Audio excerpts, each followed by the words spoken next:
Yeah, I'm back in town. That's right. Devin, Dixon, Ratliff, Tara Atkin, and after a couple days away, I am back into the Finley Hyundai studio. It's good to be back. How we doing this morning? Ready to go, everybody? Ready. We're ready. All fired up? Good to have you. Loaded show today. Loaded. I feel like when I'm gone a couple of days, Yeah. that I just want to cram and catch up. You know, Stacks up while you're gone, yeah. baby. Yeah, I mean, we had Super Bowl Media Day since I've been gone. We've had blockbuster trades in the NBA, including the Utah Jazz. We've had, some Utah Tech basketball heating up. Yeah. Region 9, we're going right down to the wire. Some big girls games last night, some boys games tonight. We're going to get into all of that on a game day locally here on the Fan Sports Network. We got a big Utah Tech game tomorrow, which we're going to start hyping a little bit.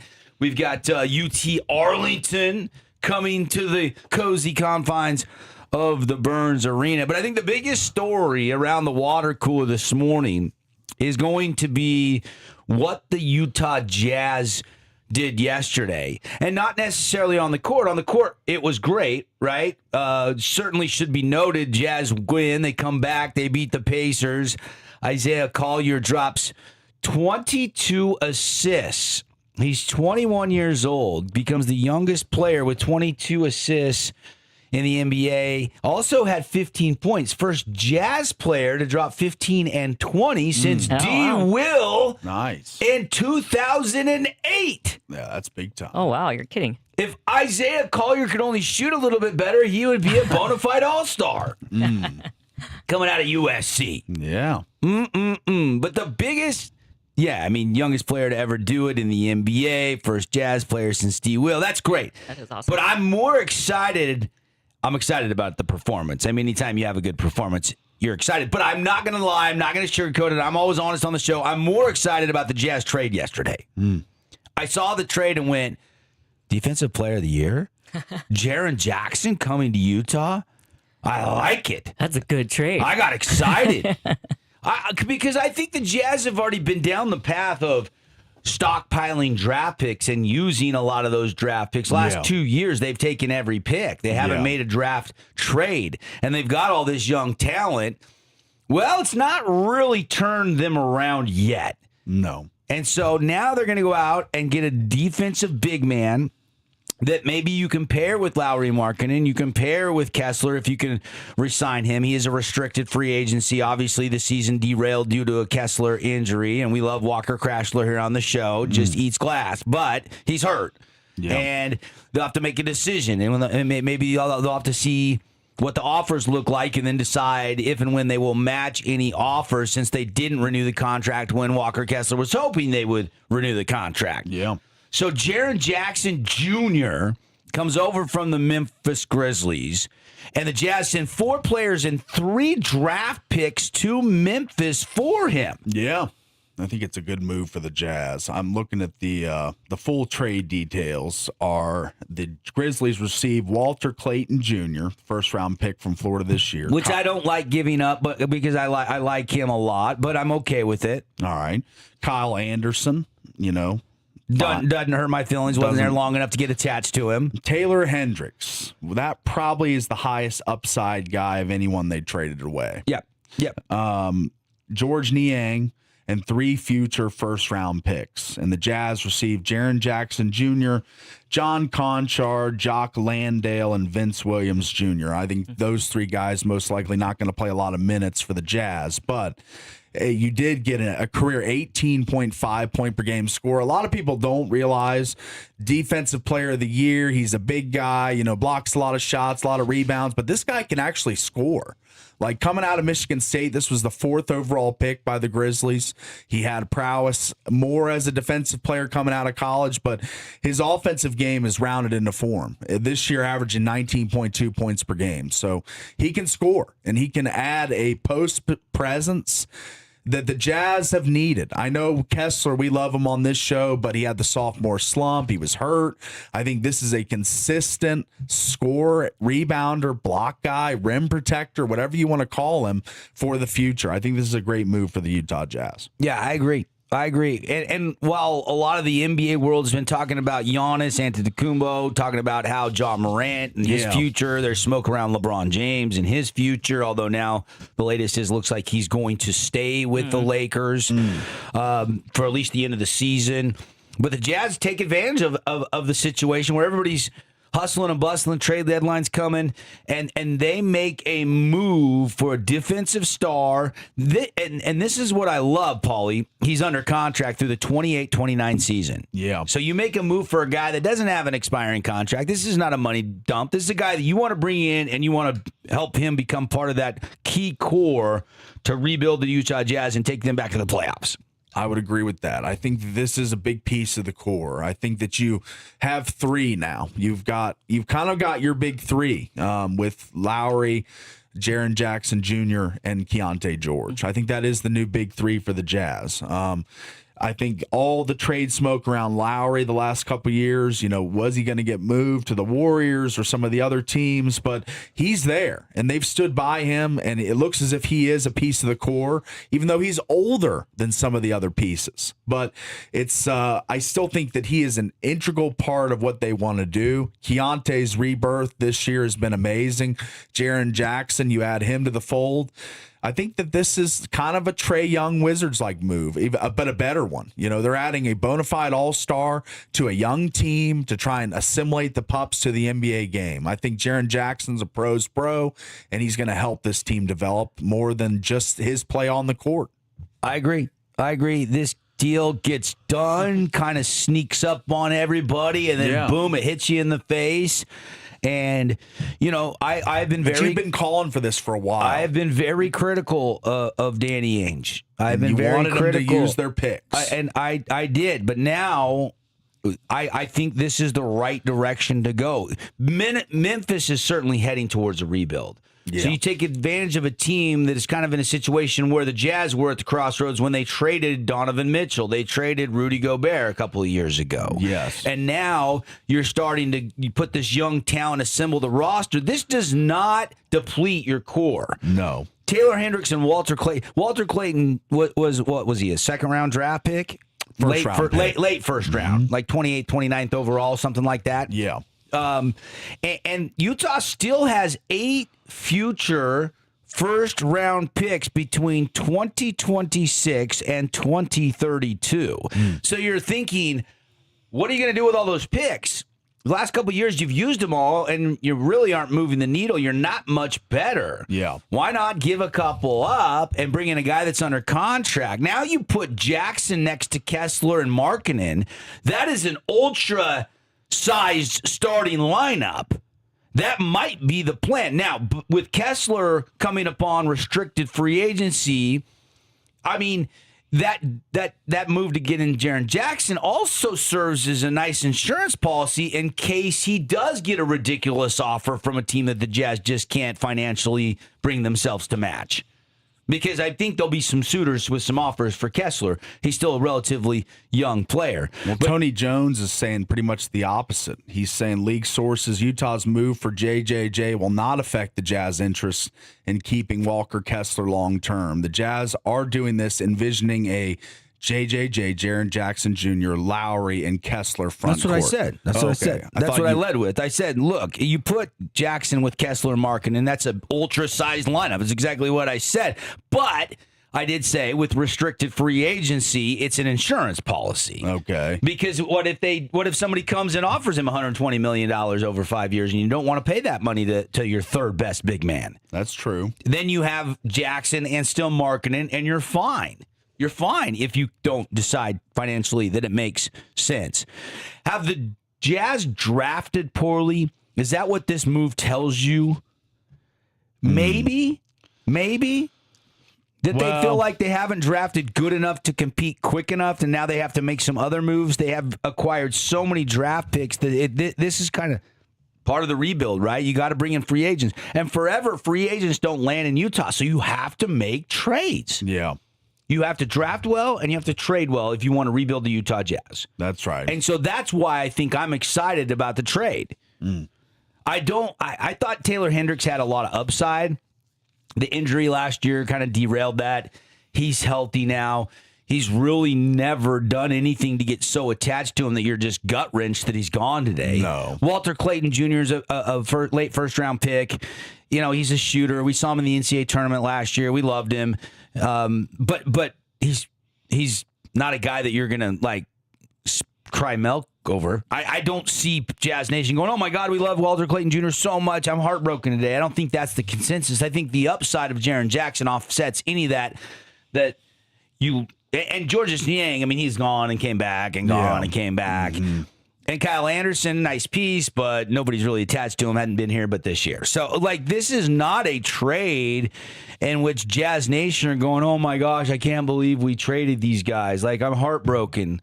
Like, there was literal heartbroken when you traded Donovan Mitchell. Like, let's be honest. He's a superstar. You traded him and Gobert. You shook the whole apple cart up. Yeah. And people were sad because they liked Donovan Mitchell. And he's a superstar, and superstars in the NBA are not easy to come by. That's right. Especially with the 13th pick or wherever they got him. You know what else isn't easy to come by? Defensive players of the year. Yeah. And the Jazz had some of those when Rudy Gobert was there. Sure. And since Rudy Gobert has been gone, their defense has not been as good. I don't think they gave up all too much to get Jaren Jackson at the end of the day. So you get the deal done. You send out picks and players. You still have your future resources. You don't deplete your core.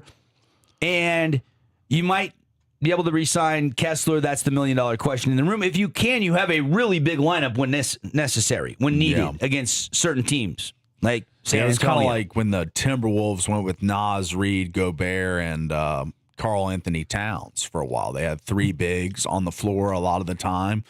And, you know, that was a playoff team, you know. So if the Jazz are looking to make the playoffs once again, maybe next year they start their playoff push, then this could be the core of it. Those three big guys. And Lowry's not necessarily a big guy, but he's bigger than most, and you know he's kind of provides that stretch ability. And then you've got two conventional back to the basket big guys in Jackson and Kessler. So I think they complement each other well. So it should kind of work out. I think if next year's team and even this year we'll see glimpses of it as well. Good stuff. Jaren Jackson headed to Salt Lake City, Utah. And isn't it funny how the NBA trade machine works? You're thinking about these big names, and there's so much smoke. And then, you know, Ja Morant's the name that everybody's been talking about in Memphis. Yeah. Is Ja going to get moved? When will it happen? Where's he going? Is it run its course? Yeah. You know, is it time for a fresh start for Ja and the Grizzlies? It clearly looks like he's next, doesn't it? It does. If you're going to move Jaren Jackson, certainly you're probably going to move Ja, and you're going to blow this whole thing up, and you're going to rebuild. That's what it looks like. And you know, Taylor Hendricks and Walter Clayton could be part of the rebuild. I mean, I think that's a nice young 1-2 punch. Those guys are both younger than Jaren Jackson, but Jaren Jackson, Paul, he's only 26 years old. That's the other reason I really like this trade. And you know, they've won 48 games or more in 3 of the last 4 seasons in Memphis. And he got a 5-year, $240 million max extension.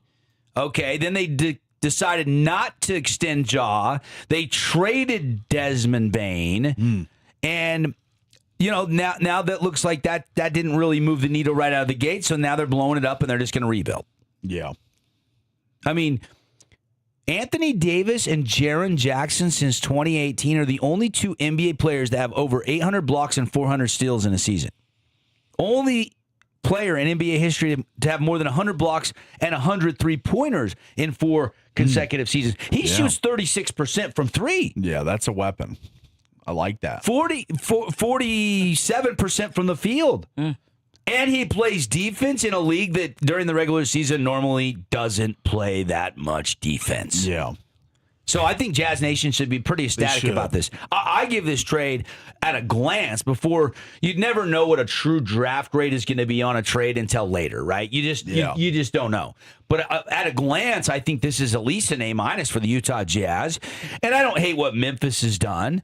I think they get Clayton and Hendricks, some young guys that have some promise, that maybe in a new setting where they get more shots and more playing time, they can excel and put up more statistics and help their career. And help the Memphis rebuild. I kind of feel bad if Memphis is that since they got to Utah, especially Hendricks, who's 3 years into his career. Yeah. Clayton's only been there half a season, no big deal. Yeah, you don't get too attached to him at that point. I know that the Jazz fans did like Clayton, though, as far as what he showed on the court. He's scrappy. Popped, had some moments. Mm-hmm. Yeah, and Kyle Anderson's a veteran. He's a journeyman. Yeah, you bounced don't mind around, but he's a role guy. Or Niang, those two guys you don't really care much about moving off of. But I think that, Hendricks and Clayton, they're young, so you kind of want to hope for the potential to play out with them and see how they do as jazzmen, but it looks as if they decide to go a different direction. And it's good that they package the picks and some players and all the assets they have to get a bona fide star, because now they're looking up. This is now, I think this escalates to the next phase of the rebuild. I think that when you add an all-star and a defensive player of the year, the expectations of 18 to 20 wins a season are gone now. You've got to start winning 30, 40 games here soon. So I think that this adds, the timeline is expedited when you make a move like this. You don't have as much time to wallow in the rebuild. You've got to get going and start winning games now that you've got an all-star. What else did the Jazz get back other than Jaren Jackson, you might ask? You're thinking, okay, Jaren Jackson, great, but who are those other guys? Well, John Conchar, he's kind of a versatile bench wing, can give you a couple hustle minutes, some defensive energy. He's played in 337 career games with Memphis. He's made 58 starts. Okay, so he's starting about a fifth or sixth of his games. That's it. He's a bench guy. Yeah. This year, Conchar, 3.2 points per game, 3.1 rebounds per game, 1.3 assists per game. He is shooting 52% from the field and 33% from the three-point line. So for his minutes he's been given, he's been efficient, and he gets on the court a little bit, known for his defense, his solid rebounding. Usually he can hit open shots. He's not a high usage or a star scorer, but he's a guy that's got a role. Jock Landale, okay, he's a starting big man, and he can hit the three, okay? He was averaging 11.6 points per game for Memphis, 6.4 rebounds, 1.7 assists, shooting 52% from the field, and 39.3% from the three-point line, okay? So very productive scoring big. Good, capable perimeter shooter. Yeah. So they kind of got some bigs in Jackson and Landale that can shoot the three. That's good. Conchar can shoot it a little bit too. They also get Vince Williams Jr., young guard, kind of a playmaker, really physical defender, averaging 8.2 points per game in his tenure in Memphis, 4.6 rebounds, 2.7 assists. Shot 43% from the field and 35% from the three-point line. Okay? So, multi-skill guard, he's not going to fill up one statistical category of the box score, but he's going to sprinkle a little bit of everything in there with rebounding, distributing, and scoring. His shooting percentages, a little bit volatile, but good effort guy. Okay? So, John Conchar, Jock Landale, and Vince Williams Jr. Paulie, I don't know what the lineup or the rotation will look like. I know what it looks like with Jaren Jackson. You shove him into the starting lineup. Yeah. And you put him with Lowry Markin, and off you go. That's your 4 and your 5. Yeah. But I'm not sure if Landale starts. Probably not now. You're not going to start him over Lowry Markkinen, where he was starting a lot in Memphis. Conchar was already a bench guy. Vince Williams is a multi-utility guard, and now you've got some minutes freed up because Hendricks and Clayton are gone, but that's not that many minutes. So I don't know how much those guys help, but if one of them can be a big contributor, then I think that's a good move for the Jazz to offset, obviously, the two big names that they gave up. So, pretty easy to throw in Kyle Anderson and Georges Niang. Yeah. And 3 picks because you got so many. Yeah. Yeah. I feel like they don't really care to part with some of those picks. Not when you still have 8 in the next That's 6 what they're years. there. That's what they're there for. You know, I mean, you weren't going to use however many there were. Well, you remember how adamant I was last year at the draft, but in the last 2 years, really, the Jazz don't need to use every pick. They need to package up and get a better move to pick. Cooper Flag, but nobody was going to move off the number one pick. So, and then they got screwed in the the Lottery, ping pong balls bouncing the wrong way and ended up with the number 5 pick when they had the worst record in the league. Yeah. What do you do? Just bad beat. What do you do? Tough beat. Bring back David Stern. There you go. We're off and running. By the way, Jazz won last night. Yeah, 131-122. They beat the Pacers. They come back and win.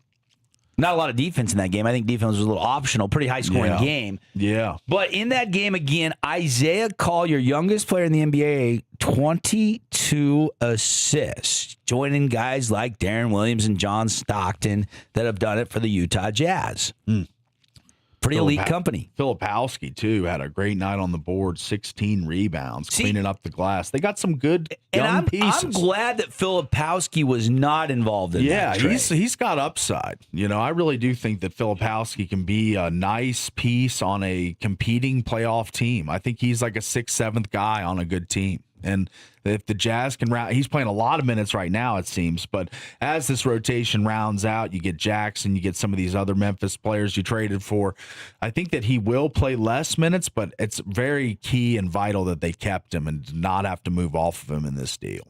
By the way, I'd love to get your analysis of this trade. If you're a Jazz fan, does this move the needle? How excited are you? Is it a home run? Are you nervous? Do you like it or do you love it like we seem to? There's degrees of love, right? You can really, really, really, really love something like, your wife or your kids or your husband, whatever the case might be. Or you can just really like something where you want to do it. You want to, I don't know. I don't know where Jazz Nation is. I think there's some excitement, though. I think this has created a little bit of a buzz. Yeah. I was on a couple of text threads yesterday talking about the implications with this. And anytime you got buddies texting you, hey, this is a good move, I'm excited. That's a buzz to me. When it spills into text, social media is social media. But when it spills into people are talking about it on text line, that means they're talking about it around the water cooler, which means there's literal general excitement. And so I think that's what you're feeling from us this morning is maybe this is a nice step in the right direction. Couldn't hurt to make this move. It can only help. Yeah, I would agree. Can only help. Can only help. Anyway, your thoughts on the trade. Hit us up on the text line here inside the Finley Hyundai Studios. Text line always open. Love for you. We'll read some comments if they're good. What your immediate impressions were when you heard the news that Jazz had traded for Jaren Jackson. Tell us what you think. 435-990-9950. That's 435-990-9950. Home run trade, it does appear for the Utah Jazz. Not the only trade in the NBA yesterday. That's right. James Harden, the Clippers trade James Harden to the Cavs for Darius Garland. Whoa! So Donovan Mitchell cannot win a title in Utah. They ship him off. Yeah. They keep him in Cleveland, but they think Darius Garland is not going to get it done alongside of Donovan Mitchell, and that they need to bring in a chucker and James Harden, who's had a really good longevity career. He's a great scorer in the NBA. He's a Hall of Famer, probably.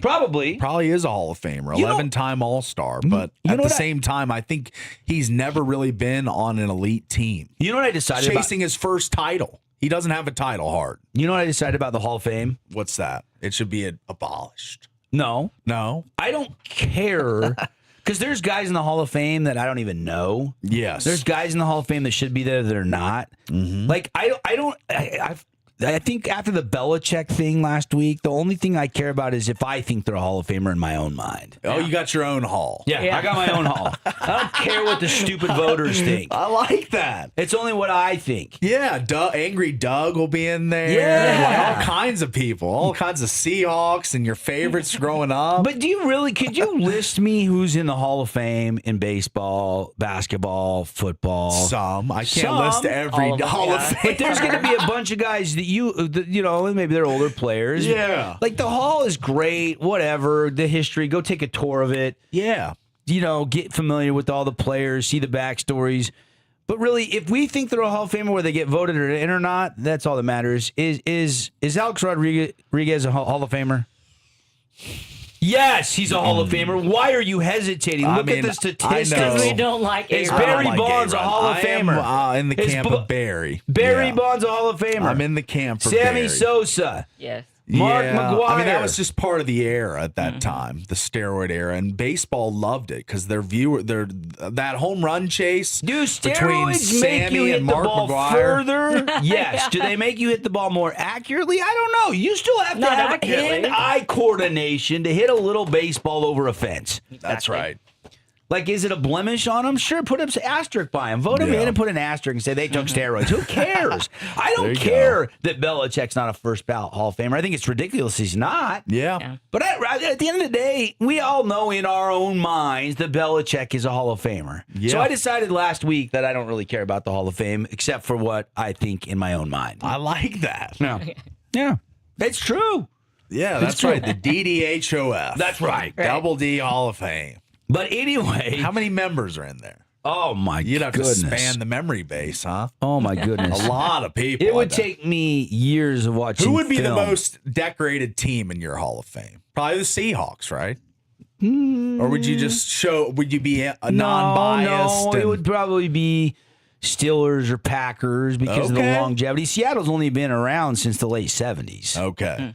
Okay, they weren't playing under Vince Lombardi at the beginning of That's right. of the NFL era or even before the NFL era. True. So, real quickly, Clippers have traded the 11-time All-Star guard James Harden to Cleveland for Darius Garland and a second-round pick. Now, Harden, I guess from the stories and the reports, effectively had veto power over any trade because of how his contract is written. So he worked through this exit with the Clippers over the past few days to come up with an outcome both sides were happy with. I mean, it's a win-now championship for Harden, who's playing at a high level, and he's 36. Yeah. And then the Clippers get a young guy back who's 26. Yeah. So he didn't want to hold the Clippers up. He wanted to let them have a chance to rebuild and get some draft capital. And he was excited to join the Clippers because he's got an opportunity to win the East and he's getting out of the West. Sounds like a decent move for Harden. I don't know if it's a good move for the Cavs, though. I just wonder. I mean, It's the only one Cavs basketball. are 30-21. Yeah. They're 30-21. Does that elevate them to contend for the Eastern Conference title? I don't know. Two high-powered That's what I mean. Only one basketball. shooters in Harden and Donovan Mitchell. I know what you're alluding to. Yeah. I mean, it's like, I don't know. I don't think this is going to work personally, but I think Garland at this stage of his career more valuable than James Harden because Harden's he's a free throw line merchant. He's a 3-point chucker. He's one of these guys that kicks the legs out after every shot trying to draw fouls. Like, I've never been a Harden fan. Our old producer, Connor Collins, was the biggest Harden fan out there, and I used to always wonder why. I like watching his game. Do you? Yeah. I don't find anything captivating about Harden's I think he's game. sneaky. I think He he's just sneaky draws scorer. fouls and shoots jumpers. Yeah. There's no high athleticism plays for the most part. He's a below the rim guy. Like, I think this is a bad move for the Cavs, personally. I mean, it does put two 25-plus point scorers and 5-plus assist guys together in the lineup. The only duo that are averaging those out of 10 guys in the league that are. Okay. There's only 10 guys in the NBA that average over 25 points and 5 assists. Okay. And those are 2 of the 10. And now they're the only pair on the same team. Okay. Harden's been on a team with Russell Westbrook and Kevin Durant. Still didn't win a championship. So True. I'm good on Harden, personally. Yeah. He's been on a team on the Clippers with 2 25-plus point scorers. Paul George, James Harden, Like, he's had his opportunities with other good players. So I think Cleveland had a shot to win the title last year. They came up short. They've got a shot to win the title this year, but they're only 30-21. They're figuring may as well try 30-21. I don't feel like Cleveland's ready to win a title where they were. They're thinking, well, maybe this will shake things up. At the end of the day, it's a business. At the end of the day, you got to make moves that you don't know how will pan out, but you've got to project how they will pan out. So now Kawhi only has 1 year left on his contract with the Clippers. Interesting move, to say the least. I mean, Harden's been there 2.5 years. 2.5 years, it just didn't work out. All right, lots to get to. We're busy today, so we got to get to a break, pay some bills, message from our great local partners, and then we'll be right back talking sports. Good morning on the Fan Sports Network.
Hey, welcome back, everybody. It's the Drive. Good morning.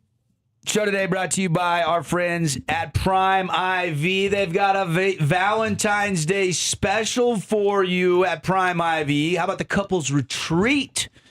2 Passion IVs. You hang out, and they've got the rooms there with the zero gravity massaging chairs. If you don't know what a zero gravity massaging chair is, they like tilt all around. Mm-hmm. And so you're just weightless. You're laying in them, and they're super relaxing. They're super, nice, state-of-the-art, all the bells and whistles technology. You're going to love them. I love the zero-gravity massaging chairs at Prime IV.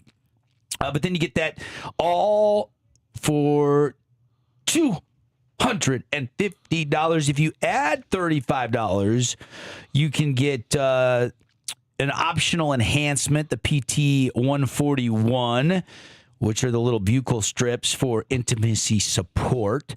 They also have, if you've never been to Prime IV, you can do the Try It special. Just $35, the Romance Peptide. There you go. There you go.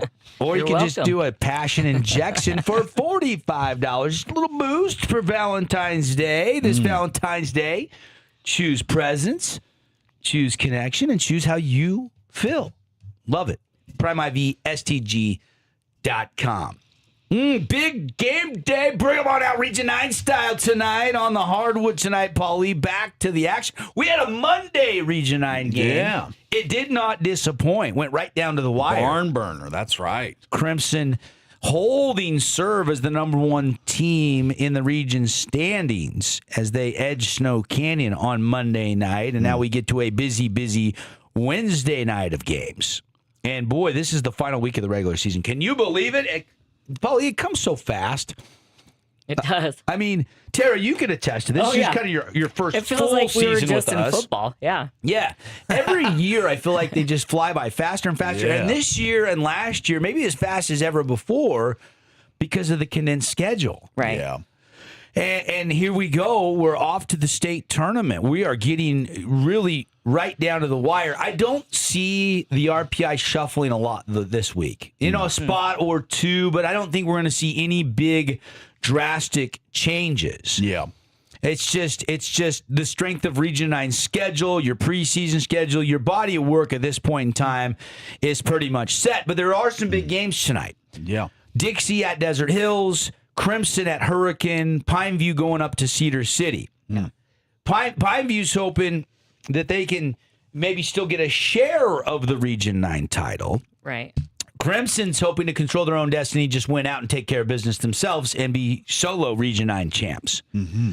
Everybody looks at the RPI and everybody, is graded and judged by that because that's the way that you're seeded for the state tournament, and that's the ultimate prize, winning and competing for a state championship. But I still think there's a lot of pride in winning an outright Region 9 title, especially this year where there's a lot of parity. And so for Crimson, that will be tested tonight in the Tigers' Den. This is not going to be a walk in the park. Yes. No. Because Did they lose to Hurricane earlier in the year? Did. Okay. Mm-hmm. Yes, they lost at home, and Hurricane seemed like it was just a bad matchup that night. They could not keep BK1 in front. He was slicing and dicing. A lot of his points came in the paint around the rim. They could not just keep him out of the lane, and they had about 3 or 4 different guys trying to defend him. So rest assured, Coach Murdoch's going to make some adjustments. He's went back. He's watched that film. He's going to make some modifications. Mm-hmm. But the Tigers are at home this time. Yes, in the den. In the den, yeah. So that will be our Boulevard home game of the night. Crimson 8-2 in the region. Pineview sitting right there at 8-3. Mm-hmm. Hurricane sitting back at 6-4, and probably not going to catch Crimson, but they can certainly help their own RPI seeding with a win over the Mustangs. Yeah. Yeah, in this RPI era, we've talked about this before kind of in past years, but the region title significance is greatly decreased since the RPI was instituted. I know. It really just matters about what seed you get and the easiest path in the state tournament. I know that region titles, like when I was in high school, when we won the district championship, I was happy. It meant we were the best team in the region. But realistically, in basketball at least, playing the non-region games has really weighed importantly for the teams in the Region 9 ranks, because the non-region for some schools was much stiffer competition than others. Yeah, and the Region 9 rankings are going to come out on Saturday. The reveal show will be, the bracket will be coming out for 2A, 3A, and 4A this Saturday morning, 10 a.m. on KSLSports.com. I believe DJ is going to be doing the reveal show on Saturday. Yeah. And then the brackets and the rankings will be available at uhsaa.org at 11 a.m. right after the show. And the RPI, for anyone who does not know how it works, it is 45% of the modified winning percentage.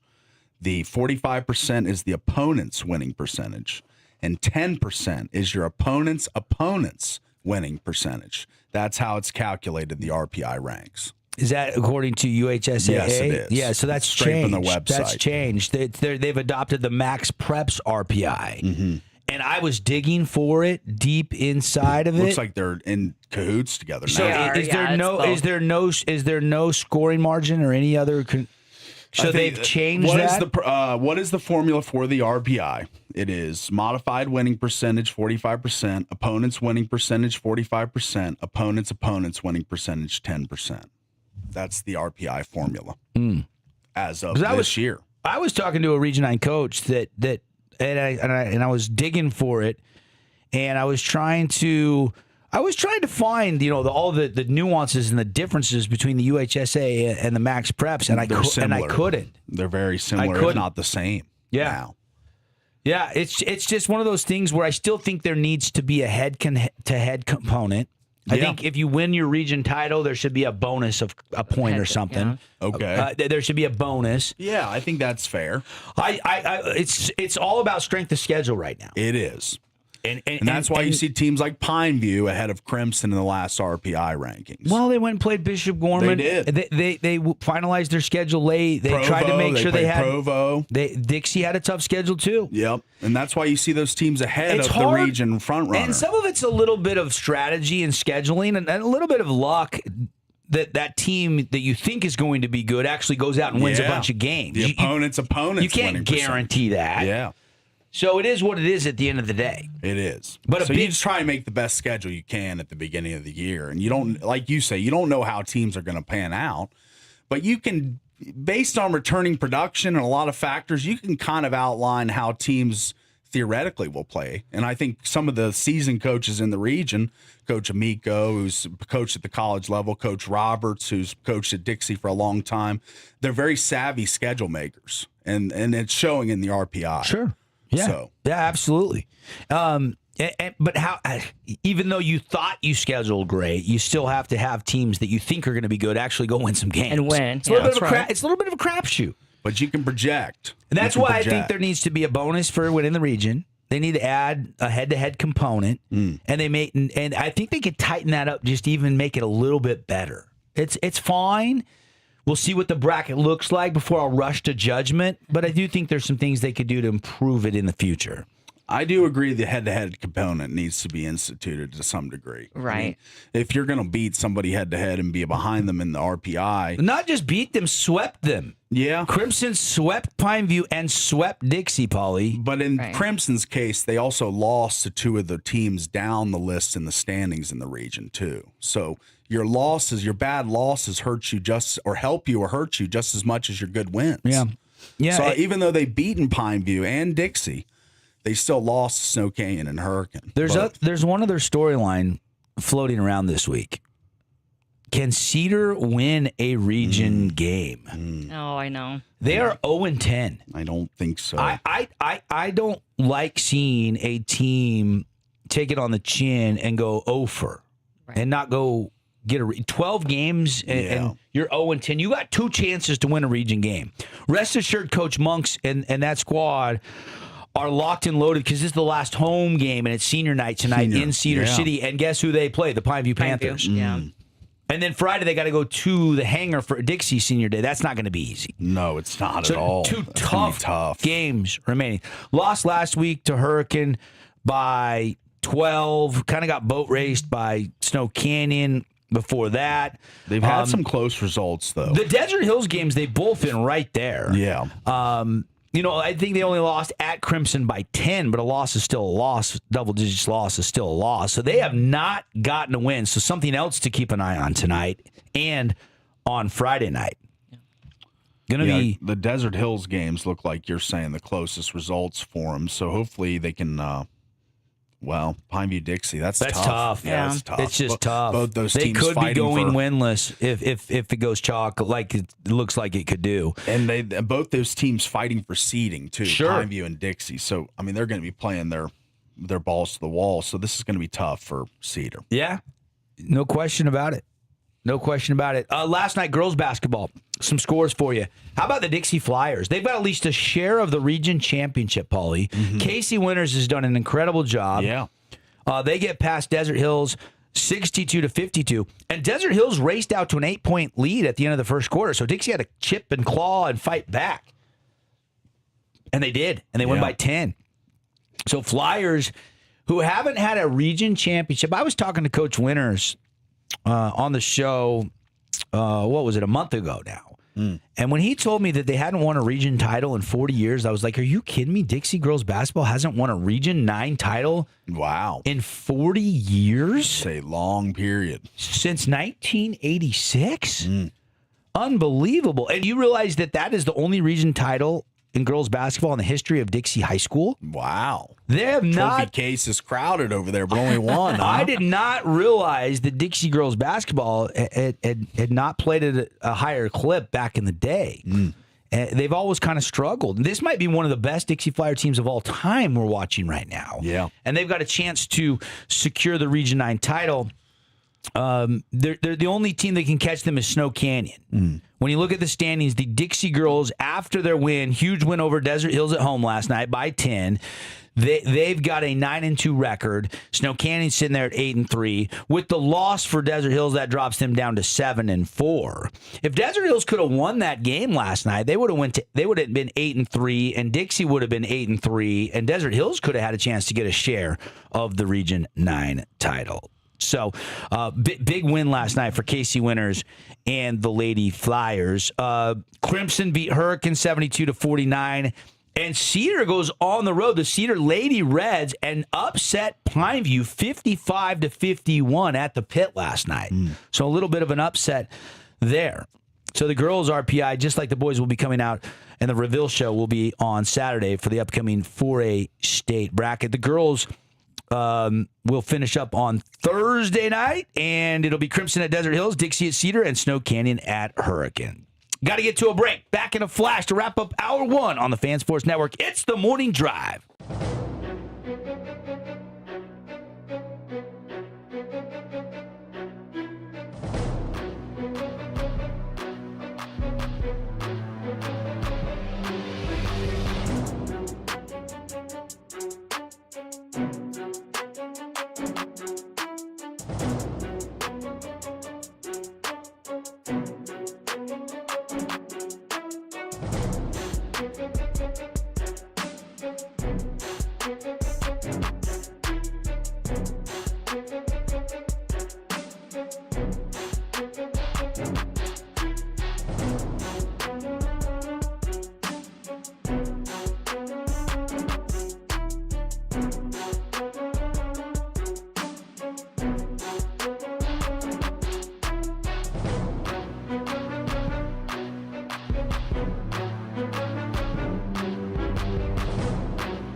I love the Killers.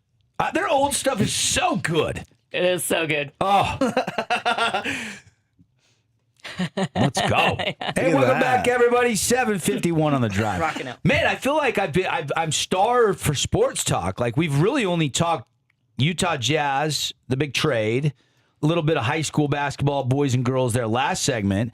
I guess we did talk a little bit about the James Harden for Darius Garland trade as well in the NBA. But we have so many. It's Super Week, babe. We haven't even talked Super Bowl yet. We got props to start breaking down. Yes. Oh, yeah. We got a halftime show to break down. We've got a BYU game tonight. We've got State. another big BYU game on Saturday. Rod Zundel's going to be by next hour. Zippy's coming in. We've got a huge WAC tilt, and there's some breaking news in the WAC conference that we'll get to when Rod joins us regarding UVU and the conference tournament. So you're going to want to hear about that if you don't know what I'm talking about. But we'll do it all. We'll get to it all. We'll cram in as much as we can. But I got to remind everybody about my good friends at Game Day Men's Health. Game Day Men's Health. It's the month of love. Tara, what do you call February? Do you call it the month of love at your house? No, just February. It's February. I hate Valentine's Day. You do? Yeah. Okay. All right. I'm calling Trevor. I'm calling him. I'm calling him. Look. It's not his fault. That's right. That's right. But, like, guys, listen up. This Valentine's Day, confidence matters. Not flowers. It's not that you can pick up the phone and get a dinner reservation. Every woman likes a guy with confidence. Okay, not cockiness, confidence. Okay, so if performance has been on your mind, now's the time to handle it before the moment matters. This month, they have a sexual performance package featuring 50% off P-shots designed to support blood flow, sensitivity, and confidence. No pills or pressure. Don't hope the night goes well. Know the night will go well. You can call or you can walk into Game Day Men's Health today. Confidence is the best Valentine's gift. And you can get confidence at Game Day Men's Health. Check them out, GameDayMen'sHealth.com. We're telling the guys on the Fan Sports Network, told you to stop on by. All right, hour two, we're going to be cramming. We're going to get some BYU, the wacky whack drama with UVU. We'll get you ready for the UT Arlington game. Rod Zundel's going to drop by. More on our Boulevard Home game of the week tonight. A big one between Crimson and Hurricane in the Tigers Den. We also have some Utah Tech tickets for tomorrow night. We'll give you a chance to win You know what? I'll give you a chance to win a pair of tickets right now so you can make plans for tomorrow night. I don't have to wait to give all these away tomorrow on a game day. We'll give away a pair today right now. So if you want to go watch what could be a WAC conference leading matchup between UT Arlington and Utah Tech, hit us up in the break, 435-990-9950. That's 435-990-9950. Paulie, that number one more time. 435-990-9950. Man, good for first hour, but it just screamed by. Mm-hmm. We talked Collier with the 22 assists. We talked Jaron Jackson Jr. We will get into this Super Bowl. We will get heavy into Utah Tech and that UT Arlington game and UVU and the WAC drama. That's all on the docket for the second hour. And we'll probably throw some curveballs out there at you. That won't be just it. Have you scoured the props yet, Paulie? Yeah, we need to have Devin weigh in on our props. Or did you lose the sheet? You lost it, didn't you? Oh, no. I knew I should have taken it. Yeah. Tara, you can't leave stuff with Paulie. Can't. I thought you knew Can't that. trust him with anything. I thought you knew that. Yeah. Man. It could be in his car. It could be in his garbage probably can. my car. I mean, I just brought a jacket back. It's been in my house for a month. Yeah. So I don't. You'll learn. Yeah. And Paulie never will. Right. That's right. Yeah. Never gonna learn. He's never going to figure it All out. right, hour one's in the books. Hour two's coming up when we come back. Keep us locked. Keep us loaded. It's the Fan Sports Network live inside the Finley Hyundai studio. Stay with us.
If you can sing this part of the line like the Cranberries, Yeah.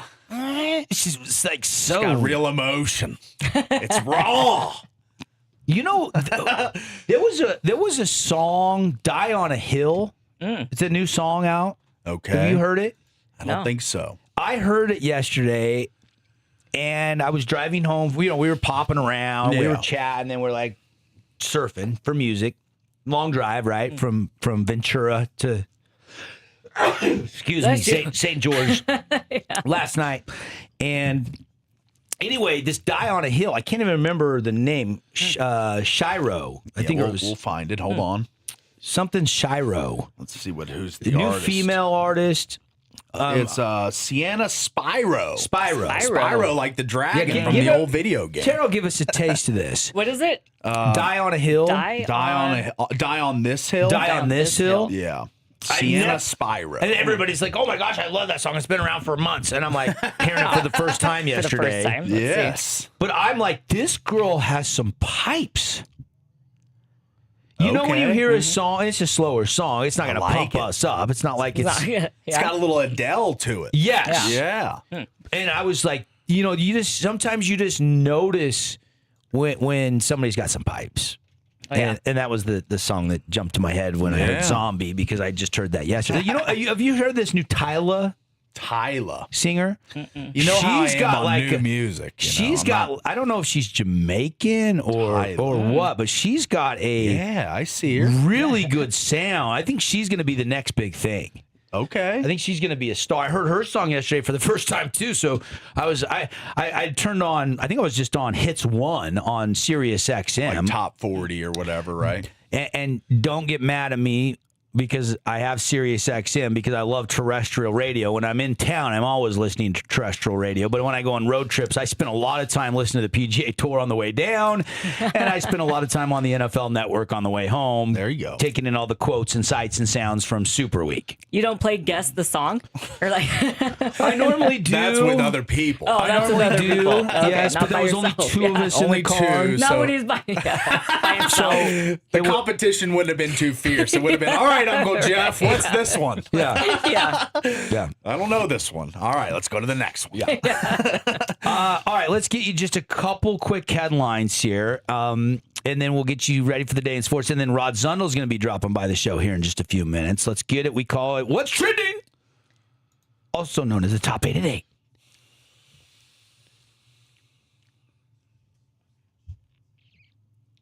Yes, the Jazz could have the tallest starting lineup in NBA history after adding Jaren Jackson, who's 6'11". Ace He's Bailey, listed 6'10". 6'10". Okay, 6'10". Jaren Jackson, 6'10". Ace Bailey, 6'9". Keontae George, 6'4". Lowry Markkanen, 7'1". Walker Kessler, 7'2". If that lineup happens, it could be the tallest starting lineup in NBA history. After the Jazz yesterday traded away Taylor Hendricks and Walter Clayton Jr., Georges Niang, and Kyle Anderson, as well as 3 draft picks to Memphis for Jaren Jackson Jr. Jazz also land John Conchar. He's a career 4-3 guy. Jock Lawndale. I remember him in college. He's an 11-6 guy in his NBA career. Vince Williams Jr., he's a playmaking perimeter guard that plays pretty good defensively. 8 and 4.6 per game is what he averages. So we are off and running, and we've got a Jazz that made a I call this a move the needle type move, Paulie. Yes. Does this move the needle for you with what the Jazz did yesterday? Yeah, it does. Puts the paddles to the Jazz a little bit, gives them some life. I think this gets more fanfare. There's going to be more buying, even though they're still selling out Delta Center. They're still having capacity crowds for a bad team. It's just kind of a rare thing in Utah. But I think the fans are going to be pretty fervent about this move. I think this definitely cements them as a team that's looking to get better next year. They're looking to make a push for 40-plus wins, 35-plus wins next year. They're not shying away from trying to compete anymore. I think this is the next phase of the rebuild. I said it in the first segment. I think that when you add an all-star, that changes the dynamic with your team. It changes the expectations from fans, from the front office, from coaches. So now that you've got this bona fide star, I think that it definitely adds to the optimism, the expectation, the level of desire to win, because now I don't think Jaren Jackson Jr. wants to come in and lose some more. He's already been on a losing team forever. Yeah, so he wants to win. Now it's time for him to be a part of a team. 26 years old. He wants to get to the promised land. Take him to the title, baby. That's right. Played for Izzo in college, won a bunch in college. I'm sure he won a ton in high school. He's been losing his whole NBA career. So now the Jazz, with this next step of the rebuild, with Keontae, with Lowry, with Jaren Jackson Jr., Kessler, some of the other pieces, and Ace Bailey, who's been my guy since they drafted him and before the draft. I think this will be a better team going into the stretch run of this season. Are they still playing for a top 8 protected? Or are they going to start trying to ascend this year? That's what I wonder now. So they got 16 wins. They're 3 off their total. It was 18.5, so they can get to 3 more wins and go over for the season already. And I think that the team is better than we thought, and now it's going to be a lot better than we thought. I agree. Quite a shakeup in the NBA. And that was not the only trade. That was a big one. Certainly for people in our neck of the woods, the biggest one. Yes. But Clippers moved James Harden to Cleveland for Darius Garland. Yeah. Anthony Simons, who was traded in the offseason to Boston for Drew Holiday. Remember that? Now they've moved him. Celtics get Nikola Vucevic, and a second rounder.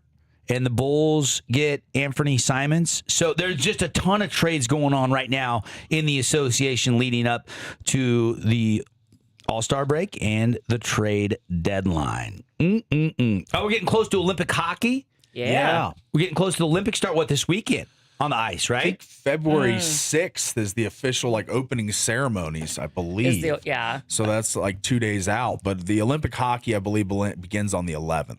Right. I they think. fly out Friday. Yeah. So Okay. Thursday there's still games, and then they go to the blackout, the Olympic blackout, which everybody flies out to Milan on Friday. Yeah. Okay. Of course, you guys probably talked about this, but we were all down in Vegas last Saturday night for the Kraken and the Knights game. It was a ton of fun. Kraken ended up winning 3-2. Oh, yeah. Yeah. Should have put a smile on somebody's face. It did. Sure did. Yeah, it put a big smile on her face.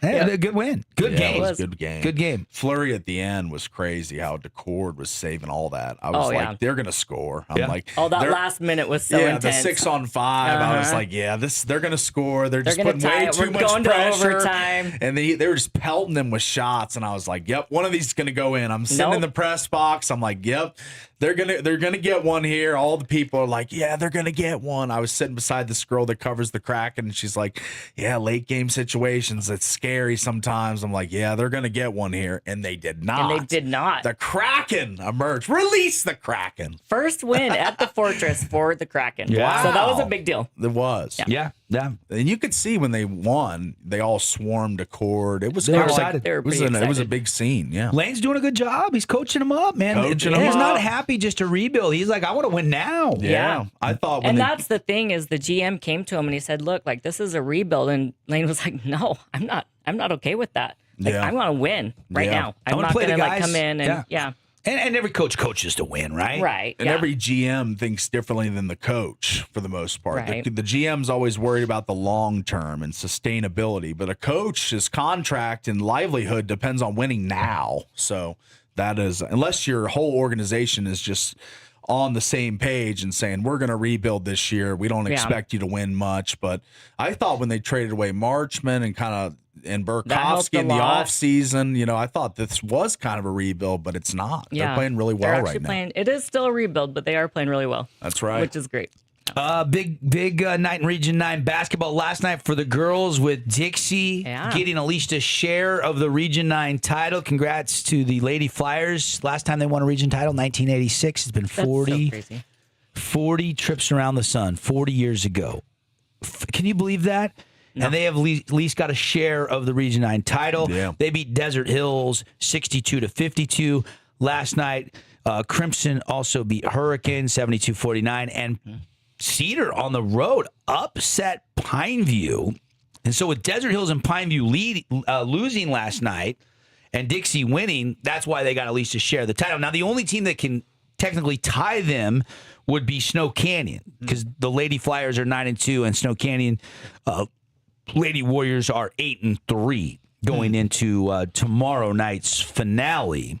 Wouldn't it be fun if it was Snow Canyon and Dixie head to head? But it's not. It's Crimson at Desert Hills. It's Dixie up at Cedar City, and it's Snow Canyon out in Hurricane. Those will be the girls' games tomorrow night. Of course, the boys' games tonight. We've got our Boulevard Home game of the week. We will have Crimson at Hurricane for you. It's going to be a good game. Yeah.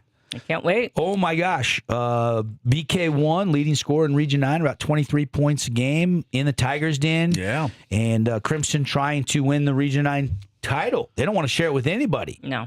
They are closing in on that. They control their own destiny, but they one of their 2 region losses was to Hurricane in the first matchup. So we'll see what round 2 brings tonight. We'll have it for you live right here on the Fan Sports Network. Pregame 6:45, tip-off 7 p.m. I'm not going to get into the Super Bowl stuff now because I don't think we got time. Not. How about Region 9 swimming? Desert Hills girls and Cedar boys win the region. That was cool. Yeah. That was Chesney cool. dominating again. She is Chesney unbelievable. Bonner. Yeah. Going to BYU. Yep. The Desert Hills senior. That's kind of a big deal in the swim world. If you go to BYU in the state, they're kind of the predominantly good college swim team. So if you can go there, you're a star. Yeah, In the I like making. that. You might be an Olympian someday. Okay. She could be. She owns like the state's records in both the 100 fly and the 200. Yeah. And I've had a chance to chat with her what it is once exactly, before. She seems like a really It's 200 hardworking, grounded, humble young lady. Like I was very Oh, yeah, impressed she's when I amazing. met her. Yeah. Yeah. So congratulations to her and the Desert Hills girls and the Cedar boys. They win the region swim meet, and now they're off to state. Yeah. Yep. Off to state. Any other headlines to add? The Knights and Mammoth are both in action tonight. Okay. So 2 hockey games Two tonight. hockey games tonight locally for you. The Mammoth play the Red Wings and the Knights play the Canucks. Yep. So those will be both on tap for you tonight if you're a hockey fan. By the way, do you realize with the Jazz trade that the Jazz turned the Rudy Gobert? I saw that tweet. Yeah. So I didn't realize that all of the Rudy Gobert was Walker Kessler, Keontae George, and Jaren Jackson. So those were what they've done with those picks and some of those assets that they traded. I think Walker Kessler was drafted by the And then got the traded. rights. Yeah, they got the rights. So I don't think they picked Kessler, but I think they got him in the trade out of Auburn. But they've turned the Gobert deal into Walker indeed. Kessler, Keontae George, and Jaren Jackson Jr. 4 years removed. That's right. And I've been critical of the Jazz front office. I said, this is taking too long. I mean, I look at what Detroit did last year, and I'm like, why are we taking the long road? Let's do this quicker. And so I've been waiting for a move like this. Remember how badly I wanted a deal Let's last just year? do this quicker. I know. It's stupid. It's taking too long. It is. It's not a rebuild. Let's just do it now. Jazz Nation is impatient. We want a championship in our That's lifetime. right. My gosh, we're not That's getting any right. younger. We're not getting any younger. No. Come on now. Why did it take so long to move some draft picks? I wanted to make a move last year in the draft. I wanted to move up. Cooper Flag. Whatever. They already had the 5th pick. They got to find player number 5. I'm not sold on Ace Bailey right now. Ooh, I don't know about the that. jury's still out. You can't assuredly say he's going to be a superstar right now. Not superstar, but he's going to be a piece of this team in the future. Yeah. But don't you want with the 5th pick in the NBA draft a star? Yeah, you want a star. Yeah. But superstars are hard to come by. Yeah, you traded You one. think? Yeah. That's why I didn't really think you should have traded Donovan Mitchell in the first place. But it's Because easy you got to- a superstar in Utah. You did, but Yeah. Keontae's becoming one. So people need to just let that continue to simmer and marinate because he's becoming a star. Yeah, I agree with that. So is this the end of the tank era? Can we not ever say the word tank again with the Utah Jazz? Can we abolish that word from the show forever? Next phase. This is the next move in the rebuild. Okay. By adding an all-star, you are going into the next phase of the rebuild. I mean, they're reshaping the roster. They're betting big on Jaren Jackson Jr., and hopefully this is the end of the TANK era. I don't even want to say that word live on the show. I hate that word. All right, those are your sports headlines. Quick hitters, what everybody's talking about. The other trade, Harden for Darius Garland, Clips and Cavs make a big deed. Paulie was not excited about James Harden in Cleveland. Not really. And the other thought is LeBron James, and reports today and last night saying not going anywhere till after the season. They're not planning on moving him till after the season, and that means what for LeBron? Bron probably won't get a championship ring this year. Oh, poor Bron. Will he chase another one next year? We'll just have to wait and see. Okay, got to take a break. When we come back, big, huge, titanic game tomorrow night at the cozy confines of the Burns Arena.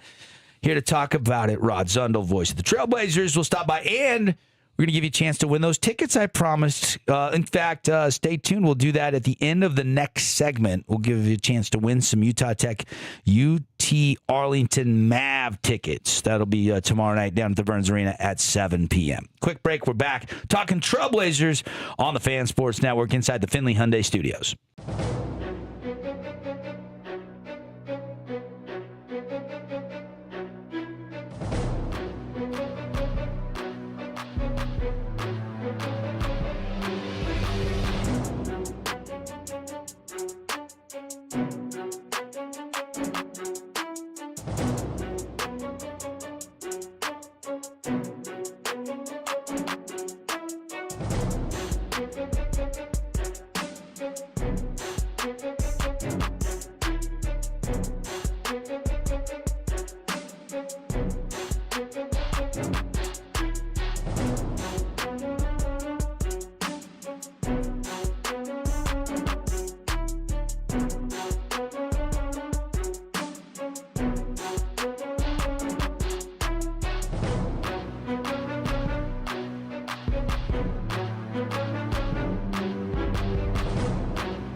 Welcome back, everybody. It's The Drive, and we are live in the Finley Hyundai Studios on a beautiful Wednesday morning. Thanks for waking up with us, 8:20, and we paved some time to talk Utah Tech Athletics, because the voice of the Trailblazers, Rod Zundel, has graced us with his presence. Is in studio with this morning, Zippy. Hey guys, how are you? doing? It's great to be here. It's a great time to be a Trailblazer. Let me tell you, this is fun. Yeah, this is fun. This has been one of those seasons we've been waiting for. The potential of what this team could do. Obviously, there's that big goal that Coach Judkins has had since going Division I and joining the WAC to make the NCAA tournament. Yeah.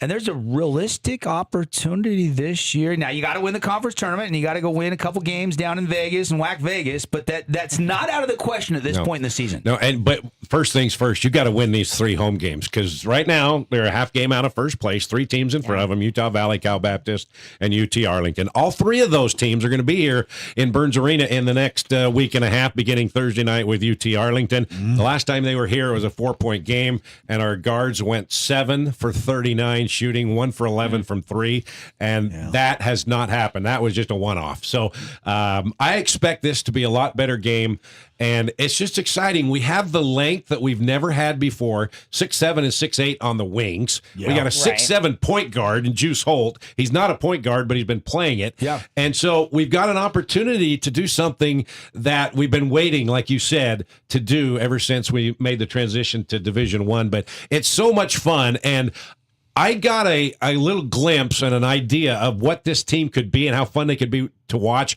That first game against South Dakota, we had more dunks in that first game of the season than we had all of last year. And I said, okay, we got some athletes here. And so I'm excited. I hope we can pack the Burns. When that place was packed against Southern Utah a couple weeks ago, that was electric. The Stampede was in a whiteout. It's going to be a red out tomorrow night. And that was loud, and I haven't been a part of that other than Utah Valley or Southern Utah games when they come into town.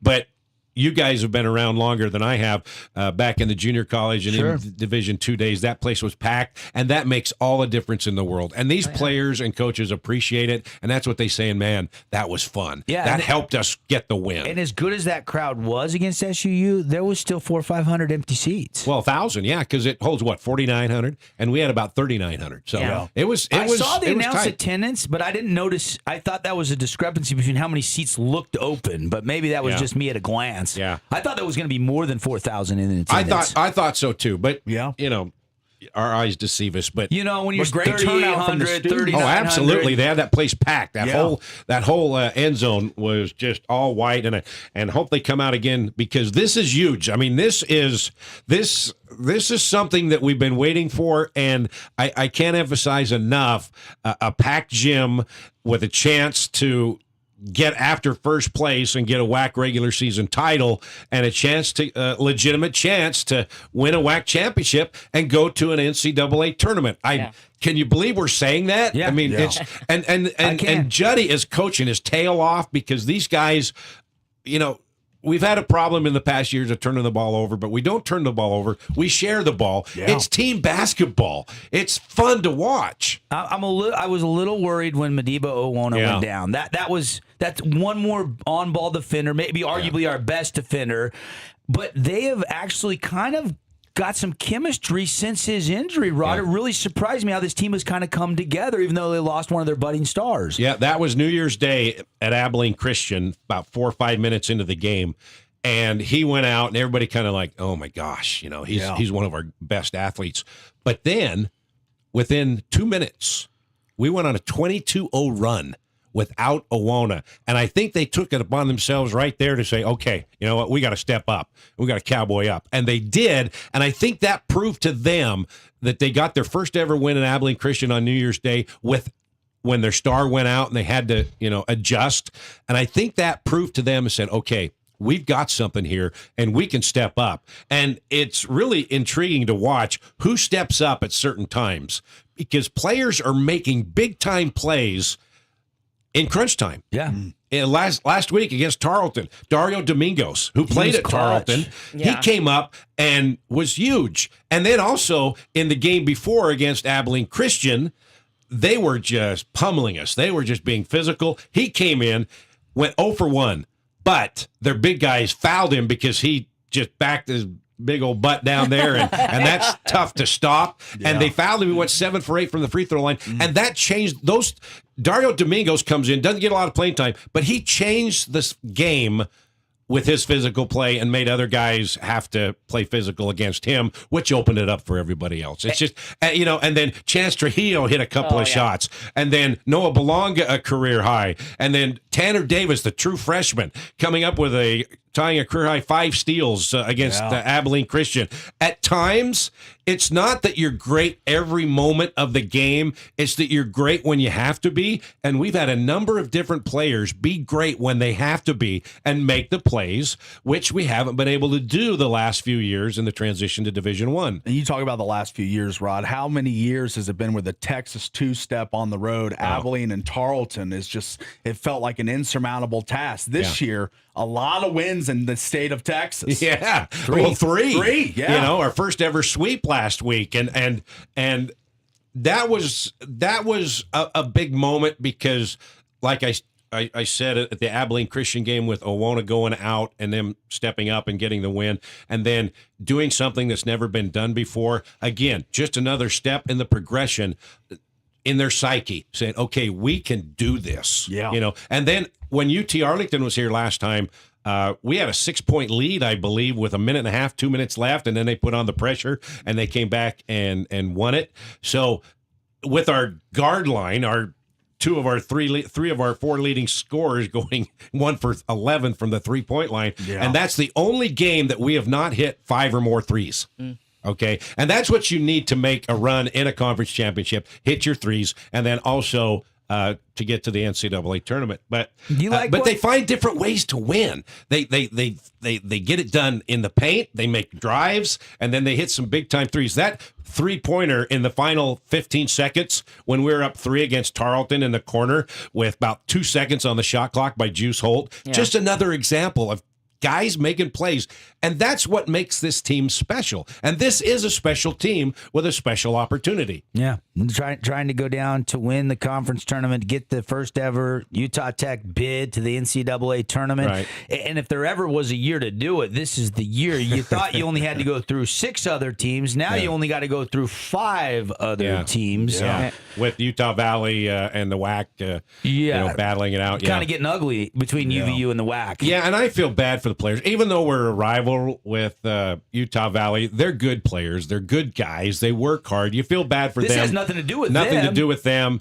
And to have it taken, the opportunity taken away from them. So I don't know what's going to happen. I don't know if there's going to be legalities in the court and, have a stay or whatever. So, that's beyond my pay grade. So you feel bad for the players, but, we'll see how it plays out. And, hopefully it plays out where it's good for the conference. It's good for all the institutions.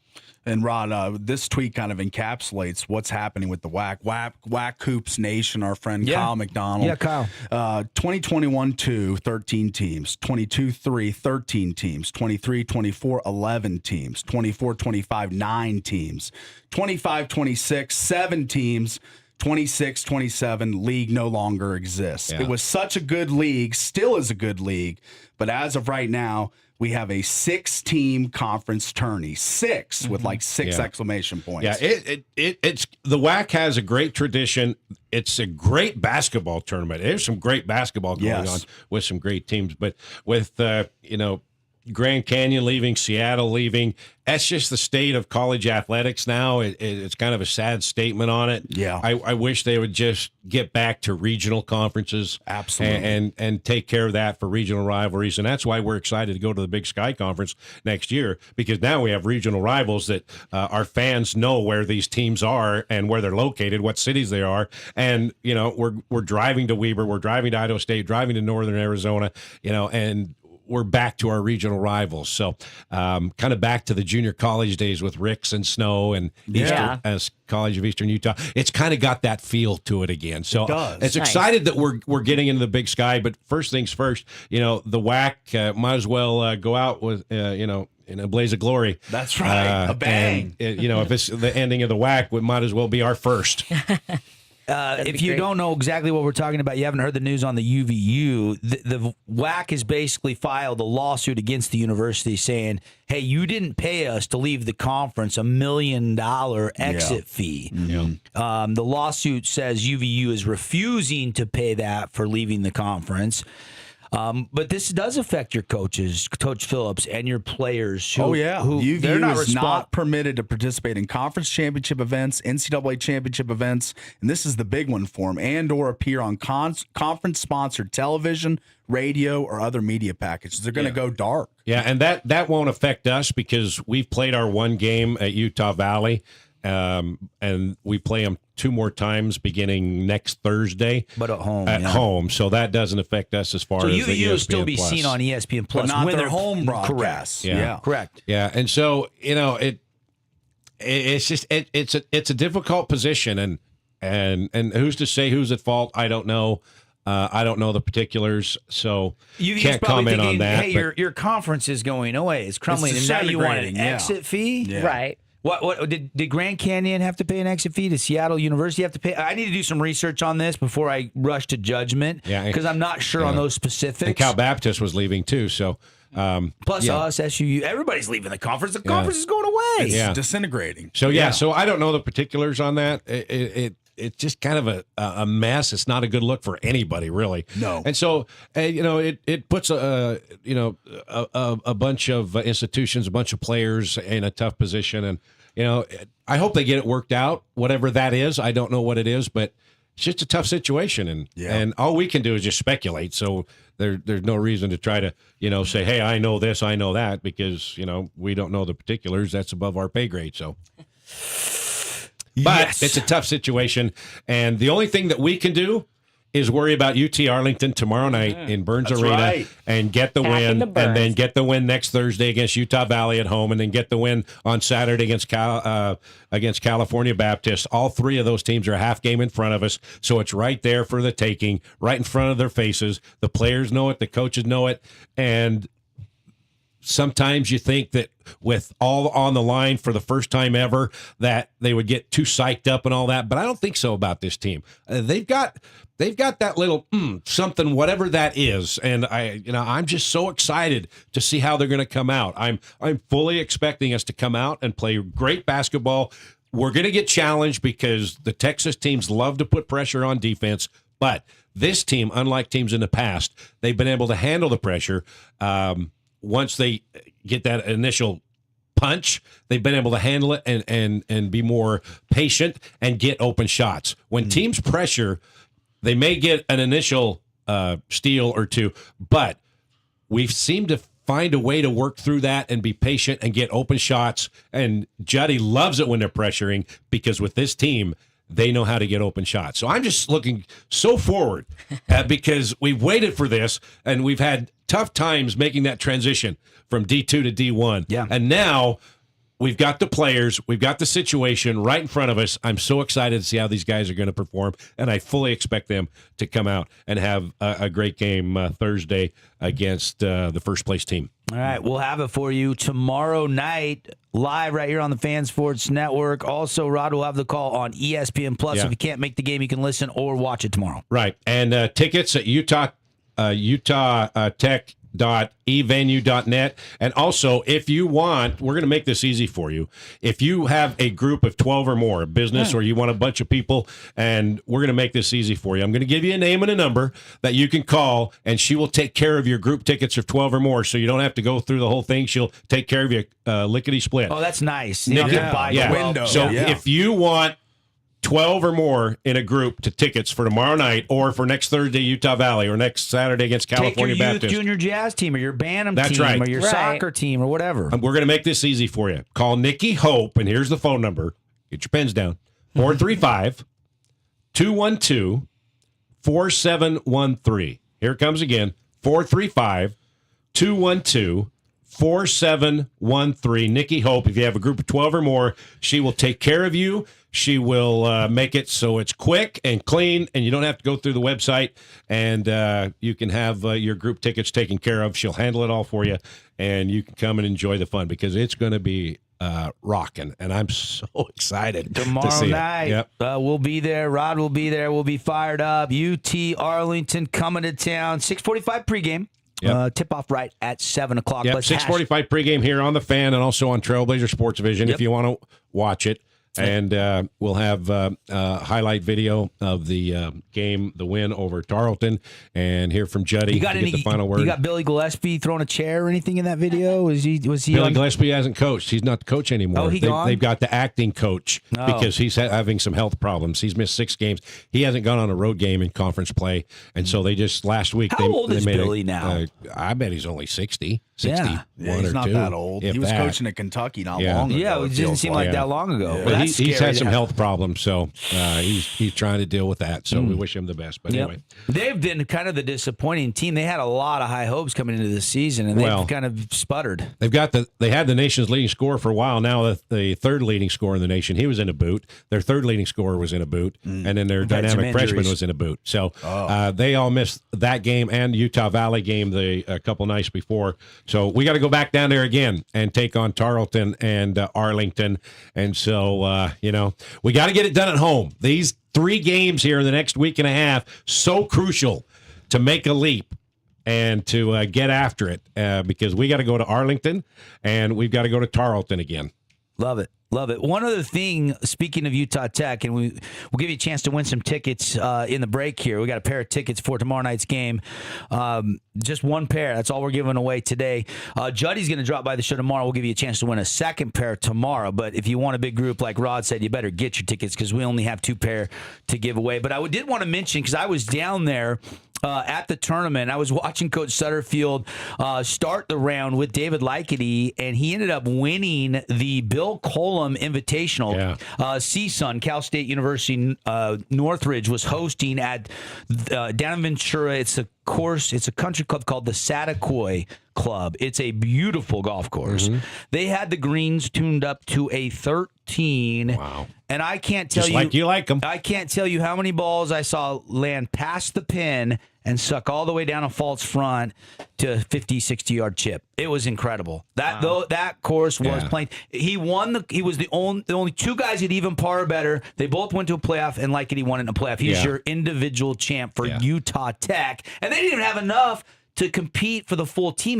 Coach Sutterfield had 2 guys get injured. Yeah, and that's the first Trailblazer in the Division I area to win a collegiate tournament.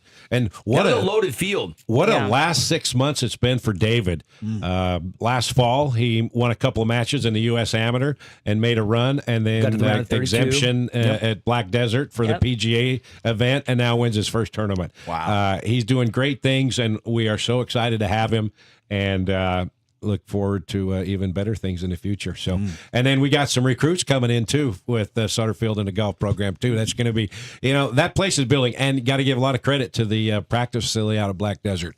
It's a nice selling point, isn't Well, it? it's a nice selling point. You can practice 365 days a year, and even the guys up at BYU, they have to go in a stall.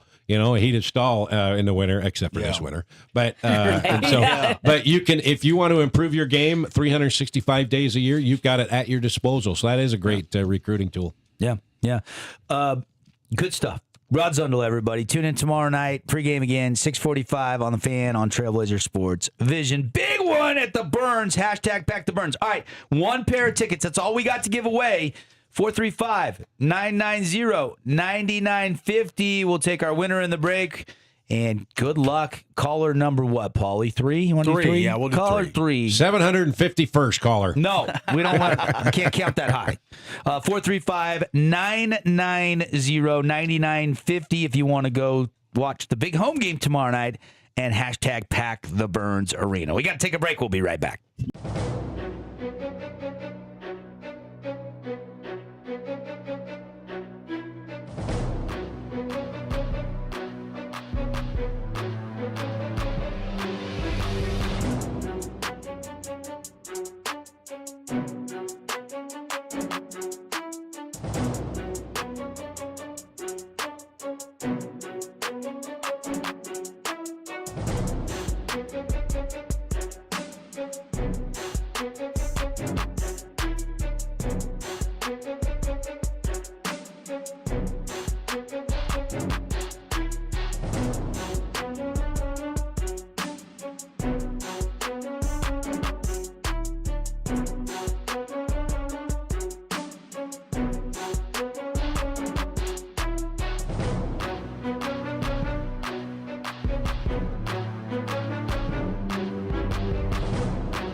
Hey, we're back, everybody. Did you miss us?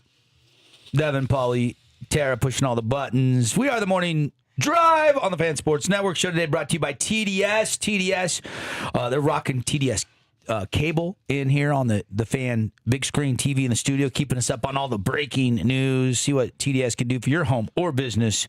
Hello, TDS.com. Paulie, just a little bit more on the Utah Valley situation. We kind of, talked about it briefly there with Rod Zundel. Yeah. Talking about the Trailblazer game. By the way, who won the tickets, Tara? Bryce Whitney. Bryce! Congratulations, Yes. Bryce, going to the Trailblazer. Now, Juddy's going to join us tomorrow on a game day, and we will give you another chance to win some tickets. But again, if you want the group tickets, Rod gave you that number. If you have a basketball team or a soccer team or a youth group or anything like that, make sure you hit up Nikki Hope. Nikki over there. Do you have that number handy? I do. 435-212-4713. Nikki Hope. There you go. She'll get you taken care of. Paulie, this is kind of a mess with Utah Valley, though. Yeah, it is. Going black on radio, TV, on their home games. Obviously, the lawsuit, they won't pay the $1 million exit fee. I got to dig into this. We're going to circle back to this story because I need to do a little research before I really rush to too many judgments because I want to look at how Grand Canyon's exit looked, how Seattle University's exit looked. Yeah. Why is Utah like you Tech said, and SUU paying an exit fee? Yeah, to well, leave the a WAC's conference not even that's going to be dying? next year, so why do you have to pay $1 million exit fee? That doesn't really make any sense They either. are basically just going to be the United Athletic Conference next year. Yeah. That is going to be the WAC, which is the rebranded football conference. But that's kind of the umbrella that they will be under. Yeah, so they'll still exist to a certain extent. Even though it's disintegrating, they still signed a contract. Pete Thamel tweeted, the WAC has filed a suit against UVU to pay a contractually obligated exit fee in the amount of $1 million, which the lawsuit says Utah Valley has refused to pay. Yeah. Utah Valley is headed to the Big West effective July 1 of 2026. And then he gets the statement from whatever law firm is handling this suit, but it's a lot of stuff in this language. My guess is this gets hung up in the courtroom and UVU plays in WAC Vegas. Look, or they pay the exit fee and move on. Like, you can't penalize the basketball team that's currently tied for first place that could go to the NCAA tournament. Like, you got to figure this out. Like, the WAC has been consistent, upfront, and open with UVU and has attempted to avoid this dispute. Unfortunately, UVU preferred to elevate this dispute and refused to comply with contractual obligations as expressly agreed to and set forth in the bylaws. So look, they're gonna get a resolution. Now they've made their play. They filed the lawsuit. I think it's pay for play. Yeah. I think you got to pay to play. Yeah. I think if they don't plan on playing, they're not going to play. Yeah, look. I mean, I don't think that you can just get this held up in appeals court and play. I think they've already made the decree, is what I see here. That'd be my. And just like Rod doesn't know as much on this, we all don't. It just broke a couple days ago or yesterday. Just yesterday. Yesterday. So They're saying that Cal Baptist agreed to pay a $1.2 million exit fee. But teams that have not paid exit fees, UVU, Yep. SUU, Yep. and those Utah are the only Tech. two lifted, and Utah Tech, yes. Well, here's the So there's difference. three. You have to opt into the conference distribution channels, and you have to get your rosters to a certain limit. And I think SUU and Utah Tech have probably complied with those things. And so Yeah. UVU, I don't think receives typical NCAA distributions from the conference. And if you don't, then you have to pay the buyout. You have to pay it, yeah. Yeah. So there's a little gray area. There's some red tape you have to jump through. That's why I've been gone the last couple of days. I've been down watching a golf tournament, so I haven't been locked and loaded on this story. So I'm going to save my opinions until I do a little bit more research. But it's definitely one of the bigger stories in the state right now, if you ask me. Yeah. I think it's a big story. But SUU and Utah Tech did come to an agreement, so they're not under suspicion or lawsuit or anything. So they've exited the right way. UVU is the only one that hasn't. They're refusing to pay. Yeah. But now the conference is saying, okay, you can't play in the WAC tournament. You can't go to the NCAA tournament. Now what do you want to do? Here's your and lawsuit. The question you posed before: why pay when the WAC is disintegrating? It's gonna disintegrate. They still are a for-profit conference. They're still trying to make money, and they're disintegrating, losing everything. It's kind of like wholesale. You want to at least get something out of it. Yeah. These exit fees are important for the WAC.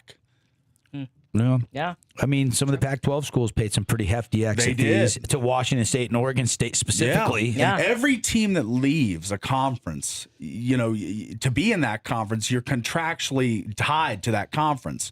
So you're going to owe. Yeah. I remember when West Virginia left the Big East for the Big 12, they had to pay a king's ransom to the Big East. Yeah.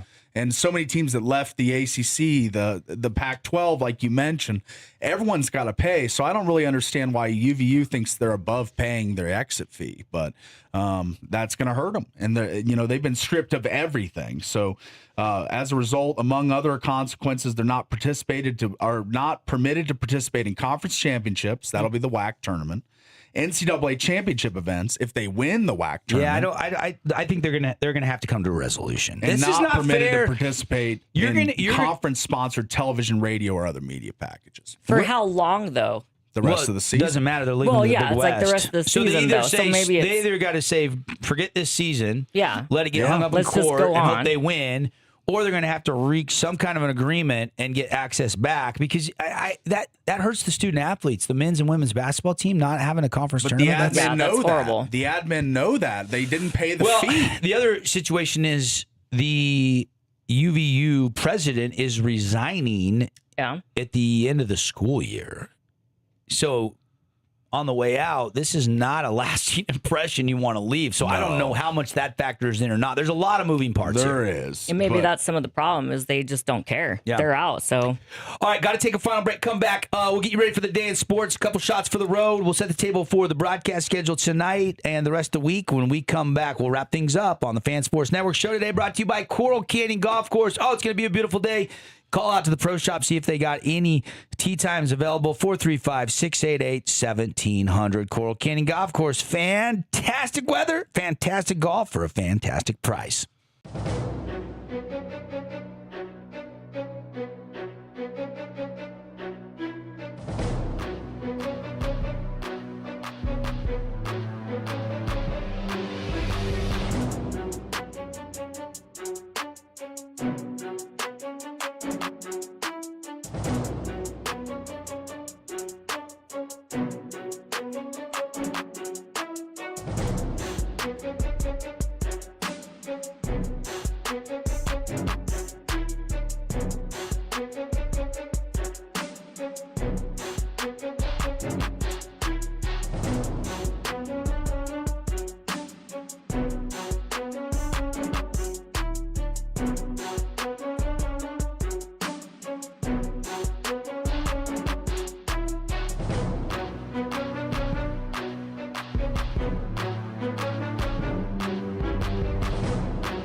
Hey, everybody. We are back. It's the Fan Sports Network. Love our great sponsors, including Soda Weight Loss. Paul is on a journey to lose some weight. Paul, tell everybody about how things are going with Soda Weight Loss. That's right. I know I've been on this path. Everywhere you look, it's another shot, another pill, another monthly injection. You're told you'll need maybe forever just to maintain the weight you lost. That's not freedom. That's dependency. At Soda Weight Loss, we believe something different. Weight loss should be temporary. The results should last a lifetime. We don't give you shots. We don't put you on drugs. We teach you how to eat real food, real meals in a way that works for your body. You're work one-on-one with a licensed nutritionist every single step of the way. They don't hand you a generic plan and disappear. They guide you, adjust with you, and help you discover exactly what keeps your body in a fat-burning mode and feeling great. When the program ends, you don't go back to square one. You walk away knowing the weight you keep off is off for good. No monthly injections, no endless prescriptions, no draining your bank account on medication. Just healthier habits, more confidence, and money left in your pocket. Soda's helped thousands of people do exactly that. Nearly 9,000 Google reviews and before and after stories you can see with your own eyes. So if you'd like to start today, book your consultation at sodaweightloss.com, SOTA weightloss.com, or call 866-800-SODA to speak with a nutritionist today. Love it. Love it. Love it. Thank you, Soda Weight Loss, proud sponsor of The Drive. Final moments here on a Wednesday, our Boulevard home game of the week tonight. We are going to be at the Tigers Den, and it's going to be rocking tonight. Huge tilt as the region-leading Crimson Cliffs Mustangs go out to Hurricane. We'll be on the air right around 6:40, 6:45 with the pregame show. Tip-off scheduled for 7 o'clock, barring the JV game going to overtime or running a little bit long. So that's going to be a lot of fun. Paulie, I did not get to, on a Wednesday of Super Week, really talk Super Bowl. So tomorrow we're going to talk some Super Bowl. A lot of Super Bowl. A lot of Super Bowl. Getting some of the props. Lee Sterling's going to join us on the show. John Judkins is going to stop by the show. Yeah. It's going to be a really busy Throwdown Thursday, so I'm super excited. We'll recap the high school basketball from tonight, and we'll also get you ready for the Utah Tech game against UT Arlington tomorrow night. Excellent. Jaren Jackson Jr. is now a member of the Utah Jazz. I'm all fired up. I want to see. I gotta go back and check the inbox, see if people liked that trade. Jazz Nation, how did you feel? Oh my goodness, I'm fired up. Paul, you fired up? Fired up. Thanks to our great show sponsors, and thank you for locking us in, loading us up. We'll be back tomorrow, 7 to 9 a.m. for more of The Drive.